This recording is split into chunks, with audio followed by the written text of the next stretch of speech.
ឃើញរុក្ខជាតិបែបនេះនៅឃើញកាលពីនៅខ្វៀលគោយ៉ាដើមនេះដើម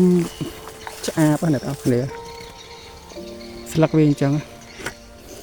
ខ្ញុំឈប់ម៉ូតូជិះថតនៅផ្លូវដោយសារតែធ្លាប់នៅវិក្មេងធ្លាប់ឃើញដើមឆ្អាបហ្នឹងហើយឥឡូវមកឃើញដើមឆ្អាបហ្នឹងនៅពាក់កណ្ដាលផ្លូវ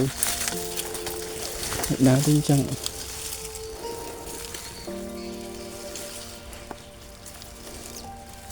កាច់យកមែកសាក់មើលលោកបន្តយ៉ាលោកបន្តដោះដើមឆ្អាបមករៀងហ្នឹងឆ្ងាញ់ឆ្ងាញ់ផ្អែម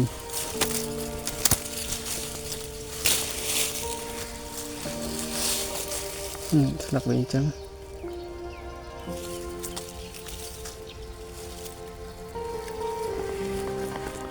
ឃើញទេសភាពបែប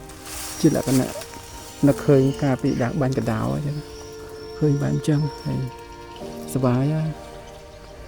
តែតកាហើយតន់ដល់ខែឆ្អាបផ្លែ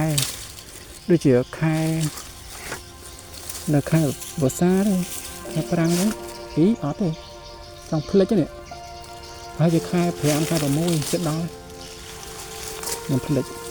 មានអ្នកស្គាល់ដើមឆ្អាបថាទៅគឺសង្ឃថា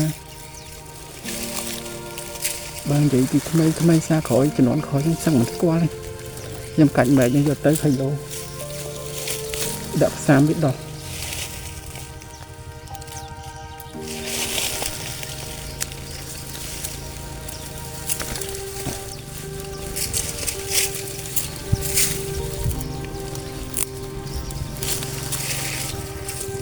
តាមផ្លូវ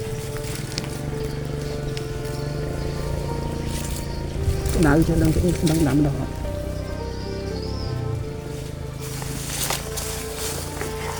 ចឹងបើអ្នកស្គាល់ដើមឆ្អាបចាំជួយខមមិនហ្នឹងស្លឹកវាចឹងស្លឹកទូចវែងចឹងឯគល់វាធំមកគឺហើយបាននិយាយពីឆ្នាំវិញក៏អាចជាឆ្នាំខ្មែរដែរតែយើងហ្នឹងមិនដឹងថាវាជាឆ្នាំអីរុក្ខជាតិគាត់នៅយើងដើរមកផ្កាយសិតតែជាឆ្នាំមិនថាដើមអីក៏ដោយមានឆ្នាំពុលឆ្នាំពុះចាដើមតូចនេះដើមអីគេដឹងអត់អ្នកនរគ្នាគឺដើមអីគេនេះដើមបុកឃ្លឿទូចទេក្រៀមចេះប៉ះភ្លើងតែបន្តិចជ្រុលហ្នឹងហើយក៏បានមករៀបចំពីម៉ូតូទៅមុខឃ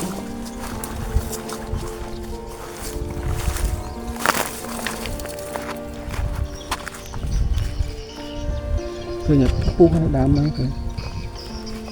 ក៏ដែរចឹងខ្ញុំសូមបិទវីដេអូធំនឹងសិនណាអ្នកទាំងអស់គ្នា